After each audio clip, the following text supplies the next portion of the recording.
Okay बच्चा, सुनिएगा। पहले दो वर्ड्स आते हैं, होता है प्रोविजन। प्रोविजन क्या होता है बेटा? जो पैसा आपने आपके प्रॉफिट में से निकाला है किसी नॉन लाइबिलिटी के लिए, यानी एक ऐसी लाइबिलिटी जो आपको लगता है कि फ्यूचर में जाकर के अराइज होगी, बट कितने रुपए की लाइबिलिटी होगी, कितना रुपए हमें पेमेंट करना होगा, ये आपको एग्जैक्टली नहीं पता। तो आप उसके लिए जो पैसा प्रॉफिट में से अलग निकालते हैं उसे कहते हैं प्रोविजन। ये लिखा भी है, provision is an amount set aside by charging it to profit and loss account or statement of profit and loss account to provide for a known liability the amount of which cannot be determined with accuracy। Provision वो पैसा होता है जो आपने आपके profit and loss account से charge किया होता है। पैसा किस चीज के लिए आपने चार्ज किया है? किसी नॉन लाइबिलिटी के लिए, जिसका अमाउंट आप एग्जैक्टली एक्यूरेसी के साथ जो है वो डिटरमाइन नहीं कर सकते। ठीक है। प्रोविजन जनरली आपने नाम सुने होंगे कई सारे प्रोविजंस के। Provision for depreciation, provision for doubtful debts, provision for repairs and provision for taxes. ये कुछ एग्जांपल्स हैं प्रोविजंस के, है ना। ये आपने देखा होगा, हम लोग डेप्रिसिएशन चार्ज करते हैं तो वहां पे भी प्रोविजन लगाते हैं। प्रोविजन वाला अकाउंट हमने मेंटेन किया था, प्रीवियस चैप्टर में पढ़ा है। प्रोविजन फॉर डाउटफुल डेट्स अब आपके पास आएगा जब हम लोग चैप्टर नंबर 17-18 में आएंगे ना, वहां पे आपको ये टर्म जरूर सुनाई जाएगी। डाउटफुल डेट यानी ऐसे लोग जिनसे हम पैसे मांगते हैं और मुझे डाउट है कि उनसे पैसा आएगा या नहीं आएगा, उनके लिए भी आप प्रोविजन बनाते हैं। जनरली प्रोविजन जो होते हैं बेटा, वो किसी असेट की वैल्यू में कमी आ रही है तो उसकी वैल्यू को आप जो है वो रिटर्न डाउन कर रहे हो, उसके लिए भी बनाते हैं। किसी एक्सपेंस के लिए भी बनाते हैं। ठीक है। अगर आपको लग रहा है कि फ्यूचर में कोई लॉस होने वाला है, उसके लिए भी आप प्रोविजन बनाते हैं। प्रोविजन फॉर रिपेयर्स, ये खर्चा है फ्यूचर में जो होने वाला है, उसके लिए आपने पहले से प्रोविजन बना लिया। प्रोविजन फॉर टैक्स, एक लाइबिलिटी है आपकी कि आपको हर साल पैसा चुकाना होता है गवर्नमेंट को आपकी इनकम पे। तो बेटा ये जो प्रोविजन फॉर टैक्स है, ये एक तरीके का आपका क्या है, आपके लिए एक फ्यूचर की लाइबिलिटी है जिसका अमाउंट एग्जैक्टली आपको नहीं पता, बट आप इसके लिए प्रोविजन बनाते हैं। ये कुछ एग्जांपल्स होते हैं प्रोविजन के। ठीक है। प्रोविजन जो है वो लाइबिलिटी से डिफरेंट होते हैं, क्योंकि प्रोविजन में जो अमाउंट है वो एस्टिमेटेड अमाउंट लिया जाता है, और जबकि लाइबिलिटी का जो अमाउंट होता है वो फिक्स्ड होता है, डिटरमाइंड होता है। ठीक है। जैसे हमने कहा कि वेजेस 50,000 हमें देनी है मार्च वाले महीने की, अभी हमने दी नहीं है 50,000 रुपए मार्च वाले महीने की वेजेस देनी है, तो ये फिक्स वेजेस है, तो ये लाइबिलिटी हमारी, ये प्रोविजन नहीं हो सकता। ठीक है। प्रोविजन का मतलब क्या है? अल्टीमेटली आपने आपके प्रॉफिट में से कुछ पैसा निकाला है फ्यूचर के अनसर्टेन लॉसेस या एक्सपेंसेस या लाइबिलिटीज को मीट करने के लिए, उसे हम लोग कहते हैं प्रोविजन। तो प्रोविजन यहां तक समझ आ गया क्या बच्चा? जो मैंने आपको ये लाइंस पढ़ाई है ना, सिर्फ इसको अंडरलाइन करना। आप फर्स्ट वाली लाइन ये वाली अंडरलाइन करेंगे, provision is an amount set aside से लेकर के एक्यूरेसी तक। ठीक है। फिर इसके एग्जांपल्स, ठीक है, और फिर ये वाली लाइन। ओके, चलिए नेक्स्ट चलते हैं हम लोग इसके आगे। प्रोविजन का कॉन्सेप्ट फिर आएगा आपके पास, इसके ऑब्जेक्टिव्स आएंगे, इसके फीचर्स आएंगे। हम फिलहाल ही कुछ भी नहीं पढ़ रहे, इसकी इंपॉर्टेंस भी नहीं पढ़ रहे। हम पहले आपको रिजर्व के बारे में बताएंगे कि रिजर्व क्या होते हैं। पहले आपको ये दोनों कॉन्सेप्ट्स क्लियर होने चाहिए। ठीक है। फिर उसके बाद हम लोग पढ़ेंगे इनकी इंपॉर्टेंस, ऑब्जेक्टिव और बाकी जो भी फंक्शंस वगैरह बचेंगे वो। रिजर्व्स क्या होते हैं बेटा? उसी की तरफ, reserves are the amount set aside out of profit. Reserve भी प्रॉफिट्स में से अलग रखा गया वो हिस्सा है जिसको आप फ्यूचर में कोई, अगर आपको अनसर्टेन इवेंट होंगे या फ्यूचर की कोई लाइबिलिटी होगी, उसको मीट करने के लिए आपने पैसा रखा होता है। ठीक है। फ्यूचर आपको पता है अनसर्टेन है, मैं नहीं पता फ्यूचर में क्या हो जाए। ठीक है। तो रिजर्व मतलब आप अपने पास कुछ पैसा सेव करके रखते हैं फ्यूचर की अनसर्टेनिटी से डील करने के लिए। तो रिजर्व प्रॉफिट में से अलग रखा गया पैसा होता है। ये प्रॉफिट का अप्रोप्रिएशन है, यानी कि हम हमारे बिजनेस की स्ट्रेंथ बढ़ाने के लिए हम चाहते हैं कि हमारा बिजनेस अगर फ्यूचर में जाकर के अगर खराब वक्त भी आए तो हमारा बिजनेस जो है वो डगमगाए नहीं, हमारे पास पैसा पड़ा रहा है खराब वक्त में भी, आड़े वक्त में भी। तो उसके लिए ये जो है वो रिजर्व्स बनाए जाते हैं। रिजर्व्स जो है वो किसी लाइबिलिटी की तरह नहीं है कि आपको लाइबिलिटी का पेमेंट करना है फ्यूचर में, या कोई डेप्रिसिएशन है किसी एसेट की वैल्यू का, उसके लिए आप बनाए ना, ऐसा नहीं होता है। ये सिर्फ जनरली अननोन और नोन दोनों कंटिजेंसीज को मीट करने के लिए बनाया जाता है। नोन और अननोन मतलब फ्यूचर में अगर कोई अननोन, मुझे नहीं पता कल भविष्य में क्या होगा, तो अननोन अगर कोई लाइबिलिटी हमारे ऊपर आ जाए, अननोन हमारे ऊपर किसी तरीके का कोई लॉस आ जाए, तो उसको मीट करने के लिए रिजर्व्स बनाए जाते हैं। एग्जांपल्स रिजर्व्स कई तरीके के होते हैं बेटा। एक जनरल रिजर्व होता है जिसका स्पेसिफिक यूज नहीं होता, जनरली आप इस रिजर्व को आप कहीं पे भी यूज ले सकते हैं।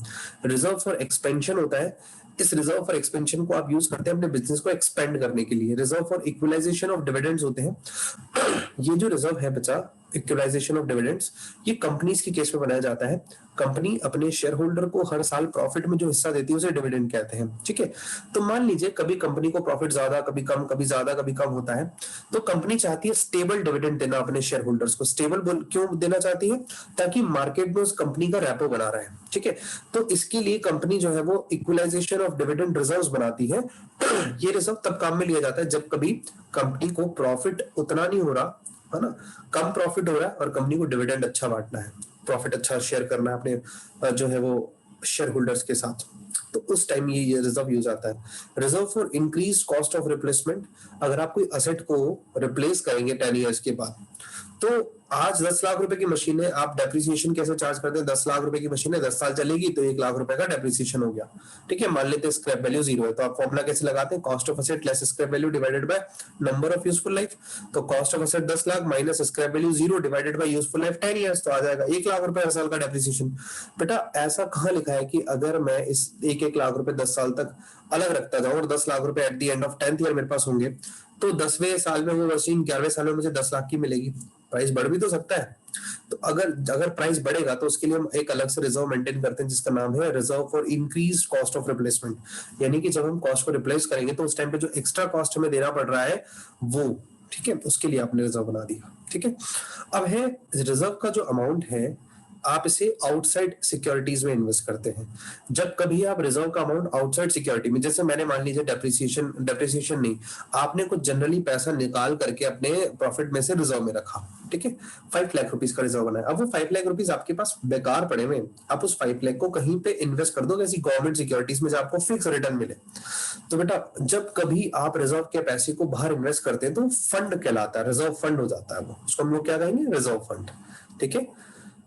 और but when no specific investment is made it is not called reserve fund but reserve. समझो, जब कभी आपने उस पैसे को निकाल करके अलग रखा प्रॉफिट में से और उसको कहीं इन्वेस्ट नहीं किया तो आप उसे सिर्फ रिजर्व कहेंगे। और रिजर्व फंड कब कहेंगे? जब आपने उस पैसे को अलग निकाल करके कहीं और इन्वेस्ट कर दिया तो उसे हम लोग रिजर्व फंड कहेंगे। यहां तक समझ आ रहा है बच्चा? रिजर्व फंड क्या होता है? अब कई तरीके के रिजर्व है, ऐसे नाम आपको कई सारे सुनने को मिलेंगे। जनरल रिजर्व होता है, वर्कमैन कंपनसेशन रिजर्व होता है, इन्वेस्टमेंट फ्लक्चुएशन रिजर्व होते हैं। ये रिजर्व्स कंपनीज के केस में, मतलब पार्टनरशिप फर्म के केस में यूज किए जाते हैं, जो कि 12th क्लास में आने वाले, बट मैं आपको एक बार फिर भी मीनिंग बताऊंगा। वर्कमैन कंपनसेशन रिजर्व, आपकी फैक्ट्री में काम करते वक्त वर्कर का अगर एक्सीडेंट हो जाता है, उसका कोई हाथ, उसके कान या कुछ पैर कटवट जाते हैं, तो उस टाइम पे उस वर्कर के घर वाले आपके पास क्लेम करने आते हैं कि भाई हमारा बंदा आपकी फैक्ट्री में काम कर रहा था और उस टाइम पे इसके साथ एक्सीडेंट हुआ, तो अब आप हमें मुआवजा दो, उसका क्लेम दो, क्योंकि अब ये बंदा काम नहीं कर पाएगा तो हमारा घर कैसे चलेगा। उनकी बात भी ठीक है। तो बेटा ऐसा कंपनीज वर्कमैन कंपनसेशन रिजर्व एक रिजर्व बनाती है जिसके अंदर वर्कर्स को अगर फैक्ट्री वाली जगह पे कुछ हो जाता है तो उनके घर वालों को कुछ पैसा कंपनसेट किया जाता है, वो इसी रिजर्व से लिया जाता है। नाम है वर्कमैन को कंपनसेट करने के लिए बनाया गया रिजर्व, इसलिए इसका नाम दिया वर्कमैन कंपनसेशन रिजर्व, ठीक है। इन्वेस्टमेंट फ्लक्चुएशन रिजर्व, आप कहीं पैसा इन्वेस्ट करते हैं, इन्वेस्ट करोगे तो या तो प्राइस बढ़ेगा या कम होगा आपके इन्वेस्टमेंट का।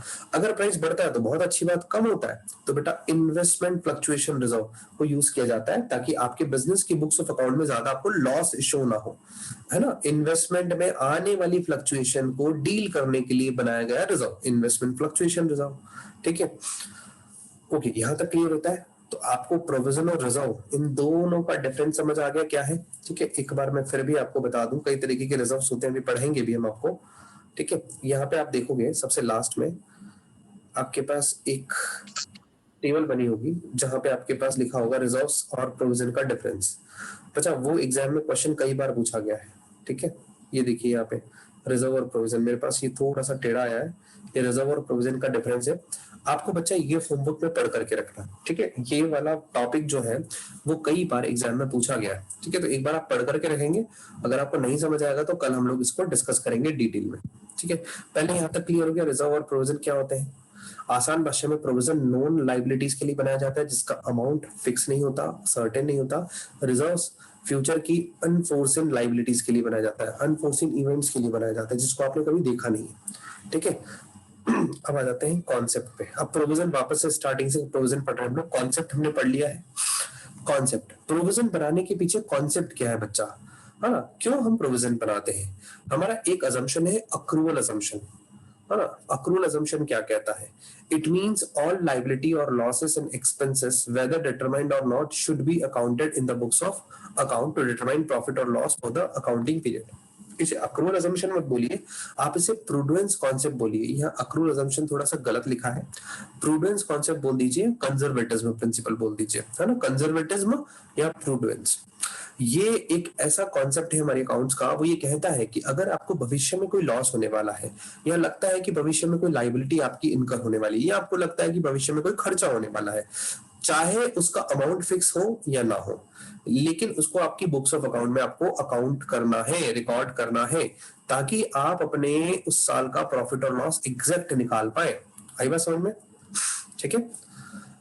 लाइबिलिटी का अमाउंट जो डिटरमाइन नहीं होता, आप उसको एक एस्टिमेशन के तौर पे रिकॉर्ड करते हैं। ठीक है।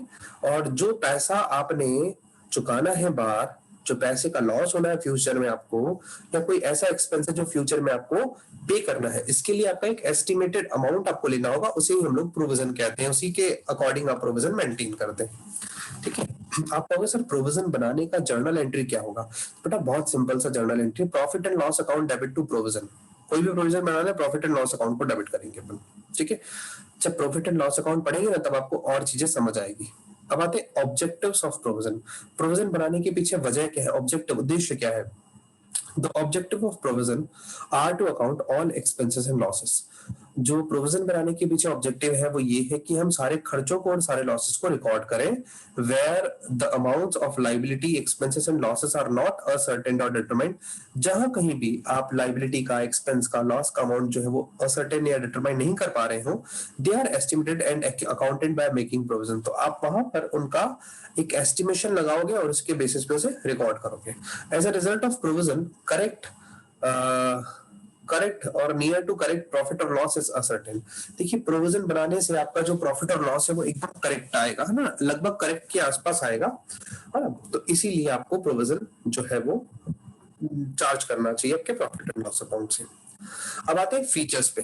प्रोविजंस के फीचर क्या है बेटा? फीचर्स का मतलब क्या होता है? ये प्रोविजन की क्या क्या विशेषताएं हैं, कैरेक्टरिस्टिक्स हैं।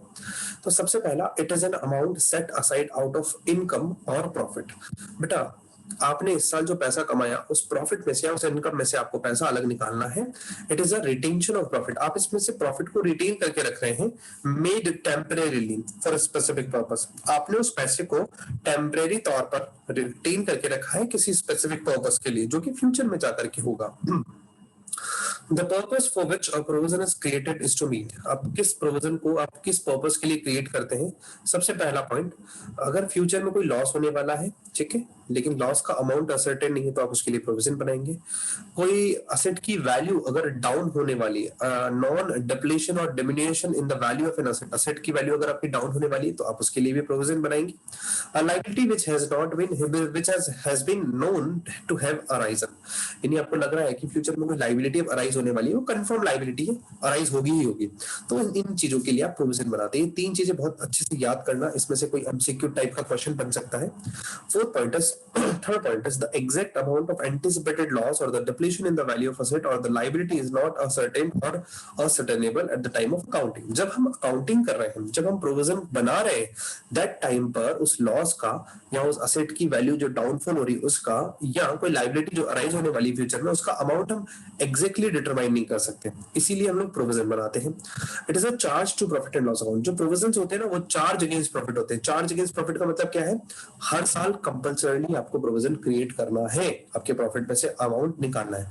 जबकि रिजर्व्स कभी भी चार्ज अगेंस्ट प्रॉफिट नहीं होते, रिजर्व्स अप्रोप्रिएशन ऑफ प्रॉफिट होते हैं। मतलब रिजर्व आपको केवल तब बनाना है जब आपके पास प्रॉफिट हुआ आपके बिजनेस को। लॉस के केस में रिजर्व्स नहीं बनते, लेकिन प्रोविजंस लॉस के केस में भी बनते हैं। ठीक है। अब आते हैं हम लोग इंपॉर्टेंस पे बेटा। इंपॉर्टेंस ऑफ प्रोविजन, क्या क्या इंपॉर्टेंस है प्रोविजन का? तो बेटा provision is an amount set aside out of current earning considered necessary to provide for all losses that are expected to arise out of a transaction entered into during the accounting period. Same बात को बार बार घुमा करके लिखा है, importance में भी लिखा है कि प्रोविजन जो है वो करंट अर्निंग्स में से पैसा निकाला गया है, जिस क्यों निकाला गया है, अगर फ्यूचर में कोई लॉस होना है तो उस लॉस के लिए आपने पहले से कुछ एक्सपेक्टेशन, कुछ एस्टिमेट अमाउंट ले लिया है और उसको आपने अकाउंटिंग कर लिया है। Provision is made to retain future operating performance undistributed by losses arising out of a transaction of prior periods. Provision जो है वो आपकी फ्यूचर की जो ऑपरेटिंग परफॉर्मेंस है उसको रिटेन करके रखता है, यानी कि अगर कोई ऐसे लॉसेस हैं जिनको आपने पहले डिस्ट्रीब्यूट नहीं किया है, ठीक है, तो उसको अब आप प्रोविजन के थ्रू जो है वो लॉस को खत्म कर सकते हैं। Provision is made following the prudence concept of accounting which holds. जो प्रोविजन है वो हमारा अकाउंट्स का एक कॉन्सेप्ट है, प्रूडेंस कॉन्सेप्ट, ये चैप्टर नंबर 3 में है, मुझे पढ़ाना है, मैं पढ़ाऊंगा जरूर, आपको याद रखना ना। तो वहां लिखा है कि प्रूडेंस कॉन्सेप्ट ये कहता है कि फ्यूचर में अगर कोई आपके एक्सपेंसेस या लॉसेस हैं अगर वो होने वाले हैं जिसका आप अमाउंट एग्जैक्टली डिटरमाइन नहीं कर सकते तो आप उसको फिर भी रिकॉर्ड करोगे, लेकिन फ्यूचर में अगर कोई इनकम होने वाली है तो उसे आप आज रिकॉर्ड नहीं करोगे, ठीक है, ऐसा प्रूडेंस कॉन्सेप्ट बोलता है। उसी कॉन्सेप्ट के अकॉर्डिंग प्रोविजन को रिकॉर्ड किया जाता है। Fourth point is any loss or depletion in the value of asset or any liability as may not have been provided against income or profit would effectively erode the capital of a business. मान लीजिए अगर आपने कोई पहले से provision नहीं बनाया, तो अगर मान लीजिए आपके एसेट की वैल्यू कम हो रही है या कोई लायबिलिटी आई है, तो बेटा इससे आपका बिजनेस का जो कैपिटल है वो खत्म होता जाएगा, वो कैपिटल रिड्यूस करेगा। कोई लायबिलिटी के लिए आपने अलग से प्रोविजन नहीं बनाया और लायबिलिटी पे कर रहे हो तो बेटा आपकी कैपिटल रिड्यूस होगी, इसलिए प्रोविजन बनाना जरूरी है, ठीक है। चलिए, बहुत सारी बातें प्रोविजन के लिए हो गई। प्रोविजन वाला टॉपिक जो है वो फिनिश होता है। अब हम लोग आते हैं रिजर्व्स पे। बेटा रिजर्व्स पे हमने फर्स्ट वाला टॉपिक पढ़ा, इसका मीनिंग और कॉन्सेप्ट हमने पढ़ा, ठीक है। अब हम लोग आते हैं रिजर्व्स कितने टाइप के होते हैं, इंपोर्टेंस भी है, इंपोर्टेंस हम लोग, चलो पहले इंपोर्टेंस पढ़ लेते हैं। इंपोर्टेंस रिजर्व्स की क्या है? रिजर्व्स इंपॉर्टेंट होते हैं बिजनेस के लिए क्योंकि बिजनेस को स्ट्रेंथन प्रोवाइड करते हैं, बिजनेस की जो फाइनेंशियल पोजीशन है उसको स्ट्रांग बनाते हैं, ठीक है। सर वो वापस मीनिंग बता देना रिजर्व की। रिजर्व मतलब बेटा प्रॉफिट में से निकाला गया वो पैसा जो आपने रखा है फ्यूचर में अगर कोई आपके साथ अनसर्टेन कोई इवेंट होता है उसको मीट करने के लिए, जिसका अमाउंट फिक्स है नहीं है वो कुछ नहीं पता, नोन और अननोन दोनों तरीके की इवेंट्स के लिए जो आपने पैसा निकाल करके रखा है उसे रिजर्व कहते हैं। जैसे एक प्रैक्टिकल एग्जाम्पल में लेकर, अगर मैं आपको आपके घर का एग्जाम्पल दूं तो बेटा हमारे डैड लोग जो है ना वो काफी सारा पैसा अपने पास बचा करके रखते हैं। क्यों? जैसे मान लो कोई बच्ची है उसकी शादी होनी है या आप लोगों का 12th के बाद आपको कहीं दूसरी स्कूल में कॉलेज में जाना है, तो बेटा कॉलेज के लिए पैसा पापा ने सेव कर रखा होगा तभी तो आपको भेजेंगे, करंट ईयर की अर्निंग पे थोड़ी डिपेंड करते हैं, वो कुछ कुछ पैसा हर साल बचाते जाते हैं। तो रिजर्व मतलब क्या है? एक तरीके से सेविंग जो आप खर्च करोगे किसी फ्यूचर में होने वाले किसी लॉस पे या किसी एक्सपेंस पे या किसी लाइबिलिटी पे, ठीक है। इंपॉर्टेंस पढ़ रहे थे रिजर्व के, इंपॉर्टेंस में हम लोग पढ़ रहे हैं कि रिजर्व्स क्यों इंपॉर्टेंट होते हैं, हमारे बिजनेस की फाइनेंशियल पोजीशन को स्ट्रांग बनाते हैं, ठीक है। रिजर्व क्रिएट करने से वो कंपनीज हैं वो अपनी फाइनेंशियल डिफिकल्ट पीरियड में अपने आप को डील कर सकती है, ठीक है। आपको किसी से पैसे लेने की जरूरत नहीं है उस केस में। अच्छा जी, कब कब इंपॉर्टेंस में? पहले तो बिजनेस के एक्सपेंड करने के लिए रिजर्व बनाना चाहिए, फाइनेंशियल पोजीशन को इंप्रूव करने के लिए आपका रिजर्व बनाना चाहिए। अगर आप कोई लाइबिलिटी है जिसका पेमेंट करना चाहते हो फ्यूचर में, रिडम्पशन मतलब पेमेंट करना चाहते हो, तो बेटा वहां पे आपको रिजर्व बनाना चाहिए, है ना। कोई अनफोर्सिन कंटिजेंसीज है, भविष्य की वो सारी घटना है जिसको हम देख नहीं सकते, जिनका हमने अंदाजा नहीं लगाया, उस टाइम पे अगर कुछ हो जाता है, बाढ़ भूकंप वगैरह आ जाता है, तो दैट टाइम पे हमारा जो रिजर्व है वो काम आता है, ठीक है। अगर आप चाहते हैं, कुछ कंपनीज मैंने भी बताया था आपको, डिविडेंड इक्वलाइजेशन रिजर्व बनता है, हर साल कंपनी डिविडेंड अपना इक्वल बांटना चाहती है, तो डिविडेंड को यूनिफॉर्म बांटने के लिए भी कंपनी जो है वो रिजर्व्स बनाती है, और लीगल रिक्वायरमेंट को भी मीट करने के लिए जो है वो रिजर्व बनाया जाता है। एक रिजर्व का नाम है डिबेंचर रिडम्पशन रिजर्व। ऐसा कंपलसरी जब भी कभी आप डिबेंचर रिडीम करेंगे, क्लास 12 से रिलेटेड है बेटा ये, यहाँ तो 11th क्लास में आपको टर्म भी सुनने को नहीं मिलेगा, डीआरआर बोलते हैं हम इसे। तो जब कभी कंपनी अपनी लाइबिलिटी को पे कर रही है, जैसे अपन लोन लेते हैं ना, वैसे कंपनीज अपने डिबेंचर्स इशू करके लोन लेती है पब्लिक से, तो डिबेंचर्स का जब रीपेमेंट करना होता है ना, उस टाइम पे एक स्टेचुटरी लाइबिलिटी है कि कंपनी को एक रिजर्व बनाना पड़ेगा जो कि डिबेंचर रिडम्पशन रिजर्व, इसे हम क्लास 12th में पढ़ेंगे साथ ही में, ठीक है। तो ये सारा इंपोर्टेंस है, थोड़ा सा रट्टा मार वाला चीज है बेटा, रट्टा मारना पड़ेगा हमें, ठीक है। अब आते हैं हम लोग टाइप्स ऑफ रिजर्व पे। कितने टाइप के रिजर्व्स होते हैं बेटा? देखिए जी, आपको अगर रिजर्व्स को समझना है तो रिजर्व दो टाइप के हैं, रेवेन्यू और कैपिटल रिजर्व। रेवेन्यू रिजर्व में दो तरीके के रिजर्व हैं, जनरल और स्पेसिफिक रिजर्व। नाम से समझ आ रहा है। जनरल रिजर्व ऐसे रिजर्व हैं जो आपने प्रॉफिट में से पैसा निकाल करके अलग रखा है, किसी स्पेसिफिक पर्पस के लिए नहीं रखा। जनरली आप उस पैसे को किसी भी पर्पस के लिए यूज कर सकते हो। या लिखा है it is the amount set aside out of profit not for any specific purpose, it is available for any future contingency और एक्सपेंशन ऑफ बिजनेस। यानी जो पैसा आपने प्रॉफिट में से निकाल करके रखा किसी स्पेसिफिक पर्पस के लिए नहीं रखा है, आपने उसको फ्यूचर की कंटिजेंसी के लिए या बिजनेस को एक्सपेंड करने के लिए रखा है, तो उसे जनरल रिजर्व कहा जाएगा। ठीक है, जनरल रिजर्व आपके बिजनेस की फाइनेंशियल पोजीशन को स्ट्रेंथन प्रोवाइड करता है। ठीक है, स्पेसिफिक रिजर्व क्या होते हैं बेटा? स्पेसिफिक रिजर्व वो रिजर्व्स होते हैं जो कि आपने किसी स्पेसिफिक पर्पस के लिए ही रखे, आप उसको केवल उस स्पेसिफिक पर्पस के लिए यूटिलाइज करोगे, किसी और पर्पस के लिए यूटिलाइज नहीं करोगे। जैसे वर्कमैन कंपनसेशन रिजर्व मैंने बताया कि वर्कर्स आपके वर्क प्लेस पे काम कर रहे हैं और उनका एक्सीडेंट हो जाता है, तो उस टाइम पे अगर उनका हाथ पैर कट जाता है तो उनके घर वाले आपसे क्लेम लेने के लिए आते हैं। तो वर्कमैन कंपनसेशन रिजर्व ये एक स्पेसिफिक नेचर का रिजर्व है जिसका यूज केवल वर्कर को कंपनसेट करने के लिए किया जाएगा। ऐसे debenture redemption reserve, capital redemption reserve, investment fluctuation reserve, ये सारे के सारे स्पेसिफिक रिजर्व्स हैं। जब कभी आपके पास ओनली रिजर्व वर्ड जनरल ना लिखा हो, किसी और स्पेसिफिक पर्पस के लिए लिखा हो, तो बेटा वो स्पेसिफिक रिजर्व होगा। ठीक है, दो चीजें क्लियर होती है, ये रेवेन्यू और रेवेन्यू रिजर्व का जनरल रिजर्व और स्पेसिफिक रिजर्व। अब आते हैं कैपिटल रिजर्व पे। कैपिटल रिजर्व क्या होते हैं बच्चा? बहुत सिंपल सी चीज में कैपिटल रिजर्व पढ़ेंगे। कैपिटल रिजर्व का मतलब क्या बेटा? कैपिटल प्रॉफिट्स में से जो आपने पैसा अलग निकाल करके रखा। अब आप कहोगे सर कैपिटल प्रॉफिट क्या है? देखो दो टाइप का प्रॉफिट होता है, एक रेवेन्यू एक कैपिटल। रेवेन्यू प्रॉफिट मतलब जो मेरे बिजनेस का रेगुलर प्रॉफिट है। अगर मैं मार्बल का व्यापारी हूँ, मार्बल का ट्रेडर हूँ, तो मैं मार्बल को बेचने और खरीदने से जो प्रॉफिट आ रहा है वो मेरा रेवेन्यू प्रॉफिट है। लेकिन मार्बल खरीदने बेचने के साथ मैंने एक प्रॉपर्टी खरीदा और उसे बेचा, तो प्रॉपर्टी को बेचा हमने, उससे जो प्रॉफिट हुआ उसे कैपिटल प्रॉफिट कहेंगे। ठीक है, जो मैं काम करता हूं, मैं उस काम से जो भी प्रॉफिट आता है उसे रेवेन्यू, उसके अलावा जो एक्स्ट्रा मैं काम करता हूं, एक्स्ट्रा बोले तो पार्ट टाइम जो बिजनेस करते हैं, वो उससे जो प्रॉफिट आता है उसे कैपिटल प्रॉफिट कहेंगे। तो कैपिटल प्रॉफिट में से अलग पैसा निकाल करके रखा तो उसे बोलते हैं कैपिटल रिजर्व। रेवेन्यू प्रॉफिट में से अलग पैसा निकाल करके रखा तो उसे बोलते हैं रेवेन्यू रिजर्व। अब कैपिटल रिजर्व्स जो है, इसको डेफिनेशन इस तरीके से लिखा है, ये कैपिटल रिजर्व्स वो रिजर्व्स होते हैं जिनको आपने कैपिटल प्रॉफिट में से बनाया होता है। और ये कैपिटल प्रॉफिट जनरली आप इसको अपने शेयर होल्डर्स में बांटते नहीं, यानी जैसे प्रॉफिट होता है वो अपने अगर पार्टनर्स है तो पार्टनर्स में बटेगा, तो कंपनीज के केस में भी वो बढ़ता है, उसे डिविडेंड कहते हैं। तो हम ये कह रहे हैं कि जो कैपिटल रिजर्व है, ये वाला जो रिजर्व जिस कैपिटल प्रॉफिट से बनाया जाता है ना, वो कैपिटल प्रॉफिट बांटा कभी नहीं जाता, वो हमेशा अपने पास बिजनेस में रखा जाता है। ठीक है, अब कैपिटल रिजर्व के बहुत सारे एग्जांपल्स हैं। ये एग्जांपल आपको अभी तो फिलहाल कुछ भी समझ नहीं आएगा बच्चा, सिर्फ इसमें से तो कोई दो चार नाम लर्न कर लेना, ज्यादा ठीक रहेगा। और कैपिटल रिजर्व जो है, मैं जैसे इसके एग्जांपल्स आपको पढ़ा दूं। Profit prior to incorporation, business के स्टार्ट होने से पहले, बिजनेस के रजिस्ट्रेशन होने से पहले का जो अगर प्रॉफिट हुआ, आपने कोई मान लीजिए दो चार जगह आपने कोई अपने गुड्स वगैरह बेच दिए हो, तो वहां से जो भी प्रॉफिट आया आपके पास वो कैपिटल रिजर्व है। प्रीमियम और इश्यू ऑफ शेयर्स और डिवेंचर काम का नहीं है, कोई काम का नहीं है, सारे 12th क्लास में आपके पास पढ़ने को मिलेंगे। एक ही बस याद रखना, profit on sale of fix asset.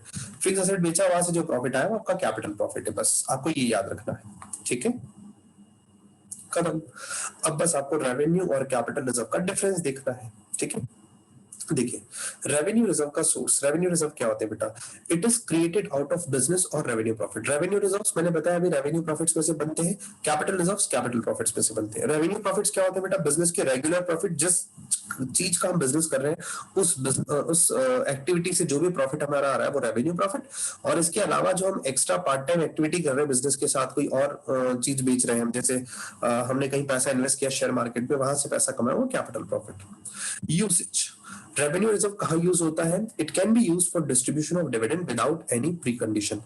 आप इस रेवेन्यू रिजर्व को अपने जो शेयर होल्डर्स होते हैं, अपने जो पार्टनर्स होते हैं, उसमें आप बांट भी सकते हो। आपके जो बिजनेस पार्टनर्स होते हैं उसमें आप डिस्ट्रीब्यूट कर सकते हो रेवेन्यू रिजर्व को। बट कैपिटल रिजर्व को केवल उसी स्पेसिफिक पर्पस के लिए यूज किया जाएगा जिस पर्पस के लिए वो बनाया गया। उसको आप डिस्ट्रीब्यूट केवल तब कर सकते हो जब सारा का सारा, जैसे मान लीजिए वर्कमैन कंपनसेशन रिजर्व मैंने 1 लाख बना रखा है, इस 1 लाख में से 70,000 का क्लेम आ गया वर्कर्स का, अब 30,000 बच गया, अब इसे बांट सकता हूँ। जो फ्री बचा है ना, स्पेसिफिक रिजर्व में से भी जब वो रिजर्व यूटिलाइज हो गया और यूटिलाइजेशन के बाद का जो पोर्शन बचा है उसे बांट सकता हूँ, अदरवाइज नहीं बांट सकता। पर्पस, रेवेन्यू रिजर्व क्रिएट करने के पीछे पर्पस क्या है? It is created, revenue reserve जो होता है वो आपके बिजनेस की फाइनेंशियल पोजीशन को स्ट्रॉन्ग करने के लिए या फ्यूचर की अनफोर्सिन कंटिजेंसीज को मीट करने के लिए बनाया जाता है। जबकि कैपिटल रिजर्व क्या है? ये कैपिटल लॉसेस के लिए बनाया जाता है, कैपिटल लॉस को मीट करने के लिए बनाया जाता है। कैपिटल लॉस, भविष्य में अगर मैंने कोई प्रॉपर्टी बेची, वहां से कोई लॉस हो गया मुझे, तो उस लॉस को इस कैपिटल रिजर्व से जो है वो मैं यूटिलाइज करूंगा। ठीक है, बस। अब आता है नेचर ऑफ रिजर्व। रिजर्व जो है, रिजर्व का नेचर अप्रोप्रिएशन होता है, मतलब प्रॉफिट होने पे ही रिजर्व बनाया जाएगा, लॉस के केस में रिजर्व नहीं बनाया जाता। जबकि प्रोविजन का जो रिजर्व है वो क्या है? प्रोविजन चार्ज अगेंस्ट प्रॉफिट होता है। इसका मतलब चाहे प्रॉफिट हो बिजनेस को, चाहे लॉस हो, प्रोविजन तो बनेगा ही बनेगा। ठीक है, रिजर्व्स जो है वो बिजनेस का प्रॉफिट का बंटवारा है। अप्रोप्रिएशन मतलब बंटवारा है, डिस्ट्रीब्यूशन है। इसीलिए ये जो रिजर्व है ये कैपिटल की तरह है ना, ये प्रोपराइटर का ही होता है। ठीक है, जनरली प्रोपराइटर का ही है। क्लियर? और रिजर्व फंड मैंने आपको बताया अभी थोड़ी देर पहले आपको, रिजर्व फंड किसे कहते हैं बेटा? जब कभी आप रिजर्व के पैसे को बाहर इन्वेस्ट कर देते हो तो रिजर्व फंड कहलाता है। ठीक है, अब अपन आते हैं एक छोटा सा बेटा सीक्रेट रिजर्व और है, और कुछ नहीं पढ़ना, हमें सीक्रेट रिजर्व के बारे में पढ़ना है। सीक्रेट रिजर्व या हिडन रिजर्व के नाम से भी जाना जाता है। सीक्रेट रिजर्व एक ऐसा रिजर्व है जो कि जिसका अमाउंट आप अपनी बैलेंस शीट में डिस्क्लोज नहीं करते। मतलब ये जो रिजर्व है ना, जो प्रोविजंस और रिजर्व है, दोनों बैलेंस शीट में लायबिलिटी साइड में शो करते हैं। लेकिन सीक्रेट रिजर्व ऐसे रिजर्व होते हैं जिनको बैलेंस शीट में आप शो नहीं करते, इन्हें हिडन रिजर्व कहा जाता है ना। It can be said that there is a surplus of asset over liability and that the surplus is not disclosed or shown by the balance sheet. मान लीजिए आपकी लायबिलिटी और असेट दो साइड है। अगर मान लीजिए आपका लायबिलिटी साइड जो है वो कम आ रहा है, असेट साइड ज्यादा आ रहा है, तो सीक्रेट रिजर्व हम लोग लायबिलिटी साइड में क्रिएट करते हैं। ठीक है, लेकिन इसको आप डिस्क्लोज नहीं करते। ठीक है, जो सीक्रेट रिजर्व है वो क्रिएट करने के पीछे वजह क्या है, किस तरीके से आप सीक्रेट रिजर्व जो है वो क्रिएट करते हैं, वो मैं आपको कुछ तरीके बता रहा हूँ। पहला है, जब आप डेप्रिसिएशन ज्यादा चार्ज कर देते हो। जैसे बेटा ये सीक्रेट रिजर्व्स क्यों क्रिएट करने होते हैं? इससे आपका प्रॉफिट भी कम होता है, आपको टैक्स भी कम देना पड़ता है। जैसे मान लीजिए डेप्रिसिएशन मेरा 10,000 हो रहा है, मैंने 15,000 चार्ज कर दिया, तो 15,000 डेप्रिसिएशन चार्ज करने से हुआ क्या? 5,000 का एक्स्ट्रा डेप्रिसिएशन चार्ज हुआ, वो 5,000 सीक्रेट रिजर्व बन गया। ठीक है, under value stock in the trade and goodwill, आपने स्टॉक की वैल्यू कम शो कर दी आपके पास। ठीक है, तो स्टॉक का वैल्यू कम करने का मतलब क्या है? इससे आपका प्रॉफिट जो है वो कम होकर के आएगा। तो वो जो जितना स्टॉक का वैल्यू कम किया आपने, वो आपका सीक्रेट रिजर्व। ठीक है, अगर आपने कोई प्रोविजन बनाया और प्रोविजन का अमाउंट ज्यादा चार्ज कर लिया, जैसे प्रोविजन फॉर बैड डेट्स आपको 1,000 रुपए बनता था, आपने 5,000 बना दिया, तो 4,000 सीक्रेट रिजर्व हो गया। ठीक है, ऐसे बहुत सारे पॉइंट्स हैं, ये सारे के सारे पॉइंट्स आपको समझ नहीं आएंगे एक्चुअली, क्योंकि अभी आपने वो ट्रेडिंग पेंडुलम और बैलेंस शीट वाला चैप्टर, फाइनेंशियल स्टेटमेंट वाला चैप्टर पढ़ा नहीं है, इसलिए मैं आपको ये 2-3 नहीं पढ़ा रहा, बस आप 2-3 ध्यान रखिएगा इसके। सीक्रेट रिजर्व के एडवांटेजेस और डिसएडवांटेजेस पढ़ेंगे और ये हमारा चैप्टर जो है वो पूरा फिनिश हो जाएगा बेटा। एडवांटेजेस क्या है सीक्रेट रिजर्व के, सुनिएगा। It increases the working capital of the concern and also strengthen it's financial position. ये बिजनेस की वर्किंग कैपिटल बढ़ाता है। जैसे हमने मान लीजिए आपने प्रोविजन 1,000 की जगह 5,000 शो कर दिया, 4,000 का एक्स्ट्रा प्रोविजन बनाया, तो बेटा 4,000 आपके पास कैश पड़ा है आपके बिजनेस में, तो आपके बिजनेस की वर्किंग कैपिटल को बढ़ाएगा और ये बिजनेस की फाइनेंशियल पोजीशन को स्ट्रॉन्ग करता है। ठीक है, जब कभी पैसों की नीड होगी तो अपन सीक्रेट रिजर्व से उठा सकते हैं। It enables the directors to tide over unfavourable time. देखिए, ये डायरेक्टर को सीक्रेट रिजर्व्स क्या होते हैं? जब सीक्रेटली आपने पैसा रिजर्व करके रखा होता है, तो आपके पास अनफेवरेबल टाइम में पैसों की जब जरूरत होती है तो ये सीक्रेट रिजर्व्स काम आते हैं। आपको याद होगा हमारे घर पे जो हमारे मॉम लोग होते हैं ना, वो क्या करते हैं, हमारी मॉम्स कुछ कुछ पैसा ऐसे टाइम के लिए बचा करके रखते हैं। ठीक है, आप देखा था आपने नोटबंदी के टाइम पे जब हमारा डिमोनेटाइजेशन हुआ था, दैट टाइम पे औरतों के पास से काफी सारा पैसा निकला था, वो ऐसे आड़े वक्त के लिए बचा करके रखते हैं। ठीक है, as and when profit reduces, the directors can maintain the rate of dividend by utilizing it. मान लीजिए किसी कंपनी का प्रॉफिट कम होता है, तो उस केस में डिविडेंड को अपन इस सीक्रेट रिजर्व को अपन यूज कर सकते हैं इक्वल डिविडेंड देने के लिए। ठीक है, heavy losses of an exceptional nature can be made without disclosing the fact in the published statement and without disturbing the normal business profit। अगर मान लीजिए किसी बिजनेस को कोई बहुत लंबे चौड़े लॉस हो जाते हैं, तो बेटा उस लॉस को भी आप सीक्रेट रिजर्व से पे कर सकते हो, और आप इस बात को आपके लाइक स्टेटमेंट्स में शो नहीं करो तो ज्यादा अच्छा होगा। इससे आपके बिजनेस के नॉर्मल प्रॉफिट के ऊपर कोई असर नहीं पड़ता। ठीक है, आपका बिजनेस भी लोगों की नजरों में अच्छा ही होता है। एंड द लास्ट डिसएडवांटेज है सीक्रेट रिजर्व के, बैलेंस शीट में कभी भी जो है वो सीक्रेट रिजर्व्स को नहीं शो किया जाता, इसीलिए ये आपके बिजनेस का फेयर पिक्चर, फेयर पोजीशन नहीं बताता आपके बिजनेस का। ठीक है, देखिए जी, सीक्रेट रिजर्व अगर आपके बनते हैं